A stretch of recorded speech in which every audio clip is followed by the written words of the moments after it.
to the Cocoa Crafts YouTube channel.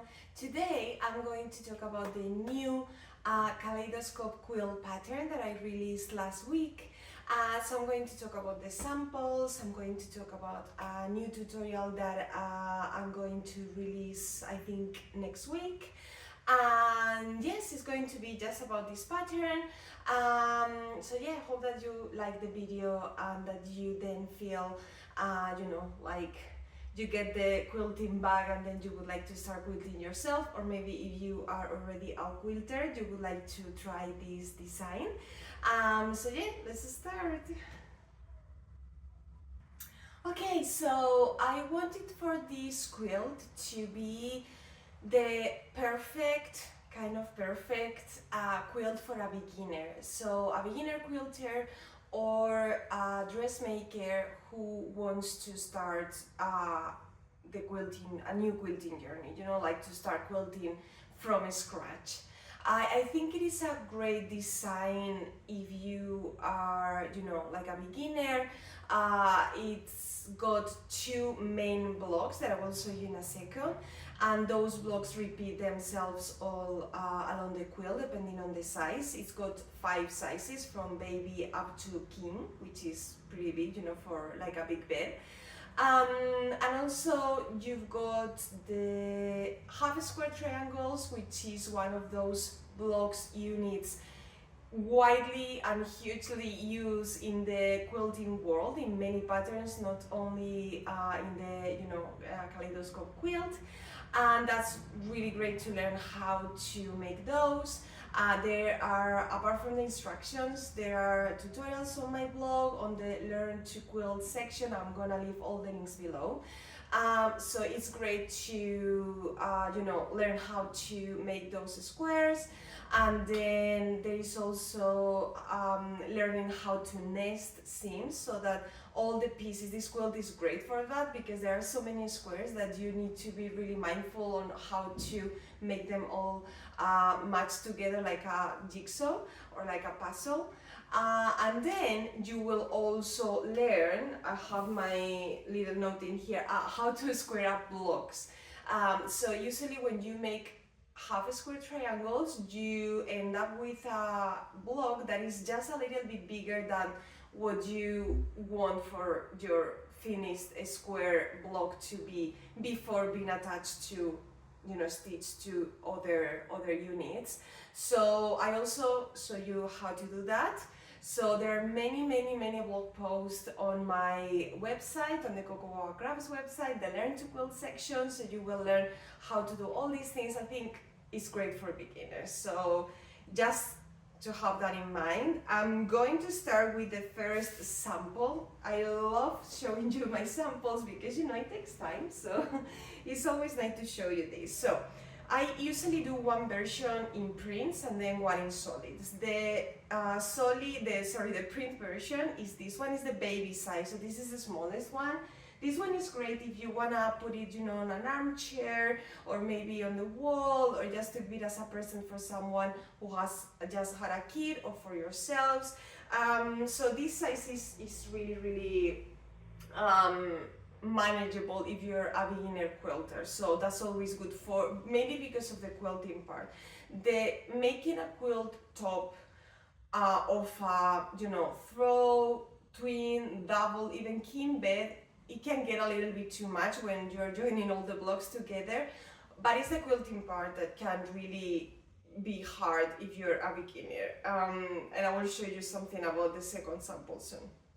So I went for, of course, Ruby Star Society because it's one of my favorite brands for prints. I think they make such fun, fabrics, the designs are amazing, and they also have lots of blenders, which actually these fabrics that I'm using are blenders. The blenders are these fabrics that are not solids, but you don't have like a very on your face print, so it's something in between. So I love using blenders for main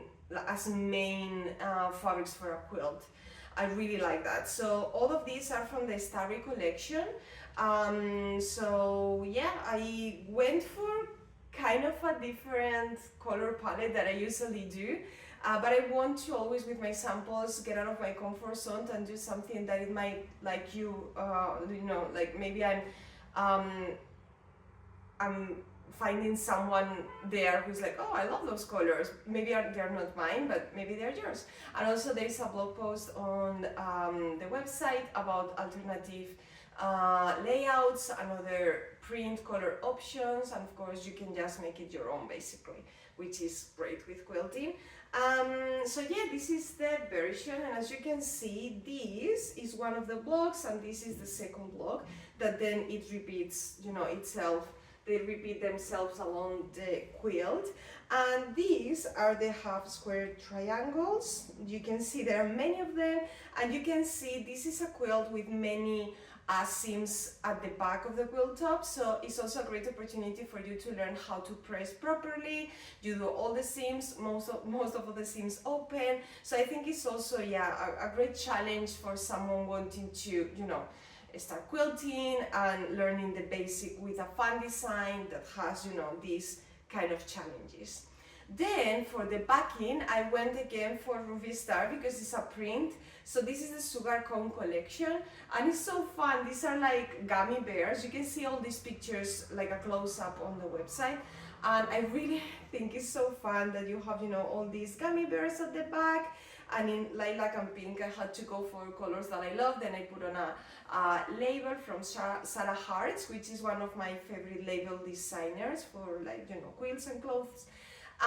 Then the binding is one of the colors. I just wanted to do something similar instead of, oh no, I need to think about a different color or a different fabric, and I was like, no, I'm not doing that. So yeah, this is the baby side, and I'm so happy. And also for the quilting part, it took me, I think I've done this quilting a couple of times. I was going to go for a different design for like diagonal lines that I usually enjoy, and I don't know, it was like, no, I'm not doing this. So I went for something really simple. So I just went around, it's not around the squares, but just, you know, lines to mark like the separation between the units within the blocks, vertical and horizontal, and that's it. I was like, I'm not going to complicate myself too much, make my job more difficult. So this one done. Now I'm gonna show you, this is the throw size, which is quite big. I mean, I think this one, of course, you cannot really use it for a double bed to really cover it, but you can just put it, you know, at the bottom of your bed, or maybe just to cover like the top part of your bed. I don't know, I think it is a really nice size. I mostly use these sizes for the sofa, because then you can just put it here like this, and then when you want to be cozy, you know, like in autumn, winter, then you just put it around yourself, and it's really nice. So this is the solid version, and I'm so in love. I think this is one of my favorite quilts that I've made with my patterns ever. One of the loveliest samples to me. I don't know, I love the colors. To me they scream like spring and summer, and you know, I don't know, it's a really nice combination of colors, if I say so myself. Some of them are some of my favorite colors, like this lilac, this pink, and this yellow. I love those three together with this sort of like apricot shade. So all these, including the background, which is like a sort of off-white, I think it's called coconut milk. I love that name. So they are all from Art Gallery Fabrics, which is my other favorite fabric company. They do amazing solids. I just love them. I love the names that they use as well, like coconut milk. So yeah, I really love their colors, and I think it is, yeah, it's like a fairly simple but kind of bright and really nice, you know, color option, color palette.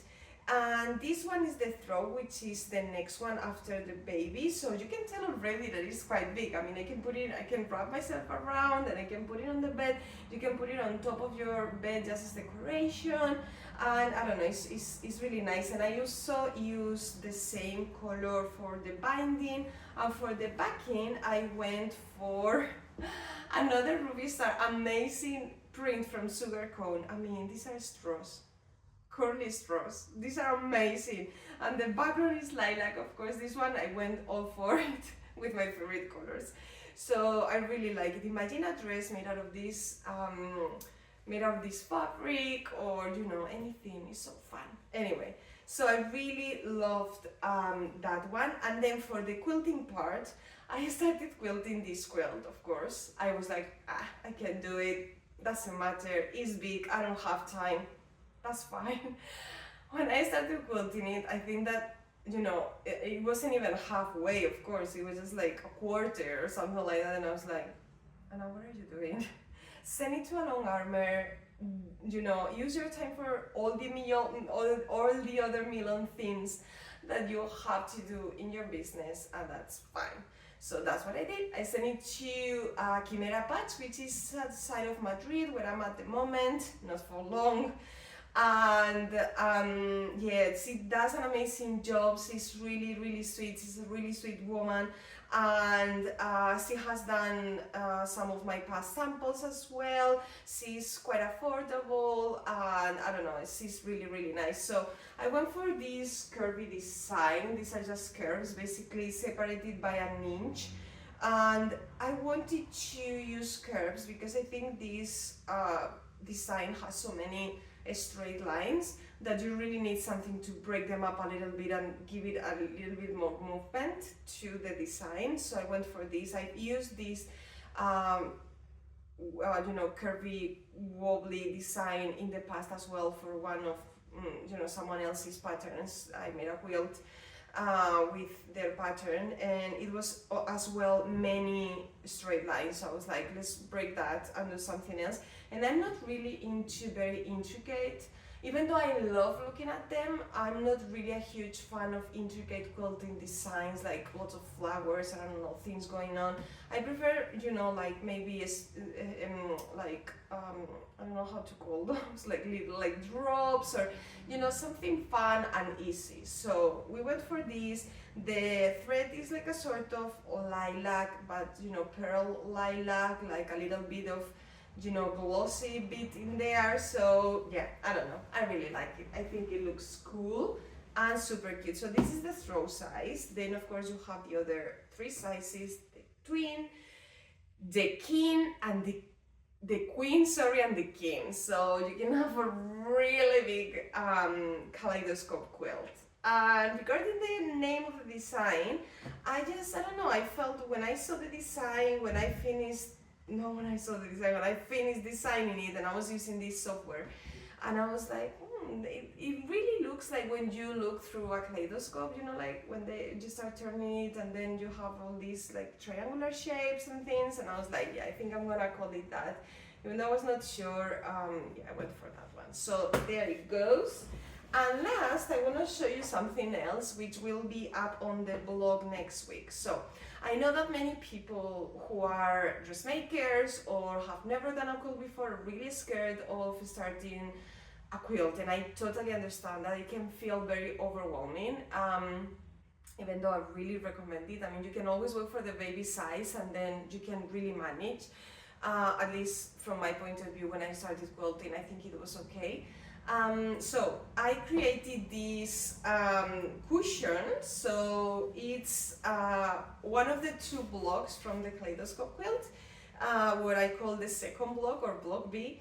I thought it would be fun to show that you can actually make a cushion, a quilted cushion. So with this, you are learning lots of techniques from the pattern itself that you could learn when making the quilt, but on a much, you know, I was gonna say affordable, it has nothing to do with that, in a much more safe, you know, way. So it's just this square what you're quilting. The back is normal. It's like this. So the back is normal, it's just like an envelope style opening. It's not quilted, so you only quilt the front. So you learn piecing, which is the basically stitching the units together. You're gonna learn how to do the half square triangles. You're going to do how to nest seams. You're going to learn how to square up your blocks or mini units within the block. And then you're gonna learn how to quilt, because this first layer has a wadding batting layer behind, which is what you do when you are quilting basically. Even though when quilting you have the other layer, which is the backing. In this case I just did the 2 layers. So I think it is really a great opportunity for you to learn the basic. And in this case I went for the same fabrics as the throw sample because I have more left over, and I thought it would look really cute. I think I'm gonna actually leave it here on my sofa, even though it's looking a little bit crazy with, maybe not crazy, but a little bit like with all these prints and things, but you know. So yeah, this one will be super nice for that. And you can also, if you want, because I mean, if you're a dressmaker or a maker in general, you know how to use the machine. I'm sure that you have done a cushion before. You can always add a zipper at the front, at the top, if you want to, instead of doing this, which to me was just simple, you know, simpler to explain and for beginners to do. You can also add some piping all around, or even like a ruffle. That would look really cute. So yeah, there are many options with this, and then you can learn all the basics. You just need to get the pattern and then follow the tutorials that will be available next week on the blog. That's good. Now that I'm saying that, maybe I will put, you know, the tutorials already up so that you can actually make the cushions now that I'm talking about it, and you will see these before, you know, if I leave it for next week, the tutorials on the blog, you're not going to be able to see them, so yeah, that doesn't make sense. Anyways, so yeah, and that's it guys. This was a little quick, I'm not sure if it was that quick, but there you go. Me talking about the new quilt. I'm sorry I threw this on the floor, but that's fine, I'm gonna pick it up now. So yeah, hope that you enjoyed this video. I think, to be honest, I have this strange relationship with YouTube, because I have so many things going on with the other parts of the business, basically creating things, prepping for our upcoming move. I'm gonna start teaching again quite a lot, and you know, social media. I don't really know how to handle YouTube because I don't have the time. Sometimes when I'm doing a tutorial, I'm like, yeah, I'm gonna do pictures, I'm gonna do a reel, and I'm also gonna do a YouTube tutorial. And then when I'm doing the pictures, at the same time for a reel, which it looks different, it's like vertical, not horizontal. And then I'm trying to also do a YouTube tutorial. Honestly, I feel like the content is gonna suffer if I try to do that. So that's why I'm not so consistent here on YouTube, because honestly I just can't. I need to figure out something that I'm not doing anywhere else. So some other content that I can share here that I'm not sharing anywhere else, because I do a lot of tutorials on the blog. I do a lot of content on social media, YouTube tutorials, tutorials as well, like video tutorials, reels and carousels with infographics. But yeah, for YouTube I'm just a little bit lost. Maybe I will leave YouTube for when I move, more like life experiences, you know, like maybe going to an exhibition or teaching a class, like prepping for a class that I need to teach, more like things like that, because there are already so many tutorials that YouTube done brilliantly. And also I already do tutorials for the other parts of the business, so yeah, I think that I might leave it for that. Anyways, just chatting as usually, just saying many things and just rambling. Thank you so much for watching, and I will see you, I think, after I move, because I don't have much content to share before that. So I think I will see you after my move. I think I'm gonna do why did you move back to that place, bro? And you will see soon why I'm going to do one of those. Anyway, thank you so much for watching, and give me a thumbs up and subscribe if you haven't already, and yeah, bye.